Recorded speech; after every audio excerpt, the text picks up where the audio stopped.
The people who foment conspiracy theories like the 9/11 truther stuff. These same folks have also been selling the idea that the mass shootings in Aurora, Colorado, and at the Sandy Hook Elementary School in Newtown, Connecticut, they've been fomenting the conspiracy theories that those things didn't actually happen. There was no Aurora shooting in that movie theater. It was faked. Or if it did happen, it was not perpetrated by the guy who we think of as the gunman. It was actually done by the government to, you know, enslave us all or something. And same thing for the Sandy Hook shootings. Now, of course, those same people fomenting those crazy conspiracy theories are also trying to sell the idea that the Boston Marathon bombing did not happen. Or if the Boston Marathon bombing did happen, it was done by the government. It's an elaborate hoax to make us believe that we were attacked when really we weren't attacked. It was our government doing it to us. It's all part of the way the government controls us or something. To be clear, I'm not talking about family members of the bombing suspects saying we believe our family members are innocent. That's a whole different thing. What I'm talking about is full-blown American conspiracy theories that the U.S. government itself bombed the Boston Marathon.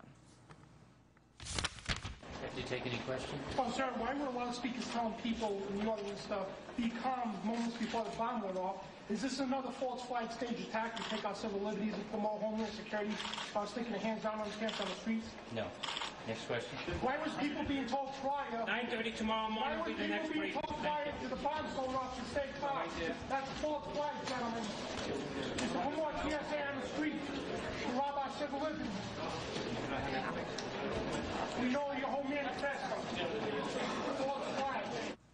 That was day one of the Boston Marathon bombings. The very first question put to law enforcement and government officials when they held their press conference to explain to people what was going on, the very first question was somebody alleging that the government had bombed the marathon. It was a false flag attack. And it was not just that one time that that happened. This kept happening at the press briefings. I know you denying that there was bomb drills Monday morning. We got photographs on Infowars.com, folks. Next question, please. Next question, please. Yes. Yes. Yes. Yes. Why are you denying there was bomb drills? They had bomb spotters on the roofs of the building, and they had bomb-sniffing dogs coming up and down at the start line. And Melanie said there was bomb-sniffing dogs at the finish line. But they kept making announcements saying to the participants, do not worry, this is just a training exercise. Well, evidently, I don't believe they were just having a training exercise. I think they must have known. They must have had some kind of threats or suspicions called in. The Glenn Beck, Alex Jones conspiratorial froth on this is not just bubbling up among random elected Republicans in state legislatures whose names aren't worth bothering pronouncing on television. This sort of stuff is also sloshing into the U.S. Congress. 4 Republican members of the House, including the Republican member of Congress who chairs the Homeland Security Committee now, and the Republican member of Congress who used to chair the Homeland Security Committee. They have written a letter now to the Homeland Security Department demanding an investigation into Glenn Beck's conspiracy theory about the guy who Glenn Beck is pitching as the real bomber in Boston, who naturally is being protected and controlled by the U.S. government, by Janet Napolitano, and by First Lady Michelle Obama. Oh, yes, the First Lady is in on it, too. And it turns out that Michelle Obama, here it is right here. I need Kurt Nimmo to do a whole boil down with all this in one spot. Michelle Obama did indeed go visit this guy. You got Michelle Obama clearly in town at the time and clearly visiting the Saudi who they're acting suspicious about and wanted to deport and had on a no-fly list, and but who's simultaneously constantly visiting the White House. And here's that story from the Right Scoop. You can go right to the whitehouse.gov. And this is a federal law Patriots got in decades ago that we know who comes to the White House. The night of the Boston Marathon bombing, that same conspiracy theorist guy said, quote, our hearts go out to those that are hurt or killed, Boston Marathon, but this thing stinks to high heaven. False flag. And by false flag, he means a cloak and dagger, super extra, double top secret black ops operation that the government carries out in such a way as to make it look like the operation was done by somebody else. He means the U.S. government bombed Boston, so our own government could make it look like we were under attack by somebody else so they could use it to their advantage somehow. That's false flag. Can the federal government take credit for saving us from a plot of its own creation? Tonight, Has the federal government kept us safe, or does it just want us to think that it has kept us safe? Since the tragedy of 9/11, numerous crazies and low-level copycats have engaged in criminal behavior which they hoped would result in the deaths of innocent Americans and somehow advance their cause of jihad. If you ask the leadership of the FBI, most of whose field agents are tireless, dedicated, Constitution-supporting professionals, it will tell you that the FBI, has foiled about 17 plots to kill Americans during the past 10 years. What it will not tell you is that there have been 20 foiled plots, and of them, 3 were interrupted by members of the public. The 17 that were interrupted by the feds were created by the feds. We all remember the 3 that were foiled by diligent Americans: the shoe bomber, the underwear bomber, and the Times Square bomber. In all of these cases, the crimes charged were those of attempting to kill and conspiring with others to do so.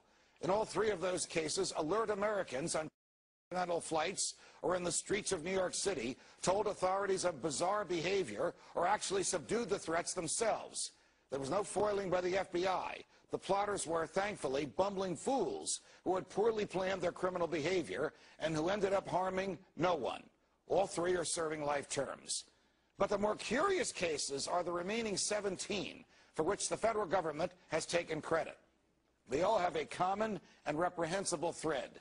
They were planned, plotted, controlled, and carried out by the federal government itself. You get the picture. Are any of these plots criminal? Can the government just pick and choose whom to seduce and then lower the boom at the right time and arrest its would-be Confederates? Is this a proper and efficient use of law enforcement resources? The answers to these questions are obvious, and they are not good. The courts have made this legal, so long as the target of these plots had a mental predisposition to cause harm. But none of this keeps us safe. All of this makes us less free, as any one of us can be entrapped. And we are fools if we praise the government for exposing a plot of its own creation and saving us from a danger that never existed. It is confirmed that the Saudi Arabian terror suspect al-Harabi visited the White House numerous times. One time, if I read this correctly, was there more than 6 hours. And by the way, this is on the White House website. Suspected Saudi terrorist al-Harabi visited White House numerous times, and sometimes spent most of the day there or the night there. I mean, this is like incredible. What was going on? Congressman, 5 jihadists have reached their targets in the United States under Barack Obama. Yeah, he's putting the jihadis all over the world in charge. 2 U.S. agencies added Boston bomb suspect to watch list. They do that as a cover, kind of like the CIA Al-Qaeda guys that we've pointed out on the news, and the FBI will do an arrest when they come back to the U.S., but then release them. That's to cover their bases when the guy later gets set up. Because I've seen this over and over again. Again, you have an agent who you tell be part of a drill, and he's going around to mosque to find radicals, saying, let's blow up and kill Americans. That then creates the ledger and the history to say he's a real terrorist. U.S. had more tips on Boston suspect. Congress is asking questions. That'll be, i.e., whitewash, because they know the American... First, it's don't answer questions, don't ask questions. There is nothing going on. It's a conspiracy theory. There was no drill. There was no bomb squad. There weren't... it's got to be 50 people with black backpacks that all act like they're part of a drill. You know, special forces types, National Guard, plain clothes. We know there was a bomb drill. That's the Boston Globe reported it that day. Then they said, oh, no, we didn't. Then we have the photos and the video. They did. Why are they hiding that? And now it's come out, confirmed. The documents have been released by the Georgian and Russian media, and our White House is mum on it. This guy was part of the CIA. Tamerlan. 2 U.S. agencies added Boston bomb suspect to watch list. The picture emerging was of counterterrorism bureaucracy that had at least 4 contacts. Oh, the mother said it was 5 years. Everything she said was confirmed. The Russians blew his cover, with Russian spy services asking about the brothers in the year before he took a 6-month trip to Russia in 2012 to Dagestan and other areas, Chechnya, but never found reason to investigate him further. Well, yeah, because he was CIA. After the CIA cleared him of any ties to violent extremism in October 2011. Why? Because, what did we say last Friday would come out? Boston bomber role in CIA and Chechen terror. We broke it. Not hard to break. It's a handbook. criminals are pathological. The globalists are criminals. They're pathological. They're obsessive compulsive. Islamic terror from Caucasus, next phase of plan to undermine our liberty. I'm not saying all obsessive compulsives are terrorists. I'm saying in criminology, a lot of your smarter, high-level psychopaths are also obsessive compulsive. Obsessive compulsive tends to be associated with higher intelligence, just like in breeds of dogs that have higher IQs. Higher aptitude, they tend to be more obsessive compulsive. At least you can be obsessive compulsive. The average jellyfish can't obsess on anything. They have no focus. Anyways, let's continue here. Boston bombers, role of CIA in Chechen terror, Islamic terror from Caucasus, next phase of plan to undermine our liberty. That is April 19th, listing Brzezinski in here. Kurt Nimmo. Okay. Oh, yesterday, Kurt Nimmo, Tamerlan, attended CIA-sponsored workshop. He was radicalized by CIA, on record, a group run by the CIA, sponsoring him. Mainline Russian news, Georgian news, top Georgian generals have released the documents that is part of a CIA non-governmental organization. Boom. coach, bomb-sniffing dogs, spotters en route before explosions, told him it's part of a drill. Don't worry, because everybody's like, why are there all these bags?